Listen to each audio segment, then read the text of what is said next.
চলে যাওয়া মানে প্রস্থান নয়, বিচ্ছেদ নয়।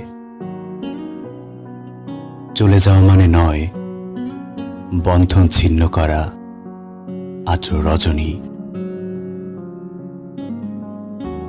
চলে গেলে আমারও অধিক কিছু থেকে যাবে আমার না থাকা জুড়ে। জানি চরম সত্যের কাছে নত হতে হয় সবাইকে। জীবন সুন্দর, আকাশ বাতাস, পাহাড় সমুদ্র, সবুজ বনানী ঘেরা প্রকৃতি সুন্দর। আর সবচেয়ে সুন্দর এই বেঁচে থাকা।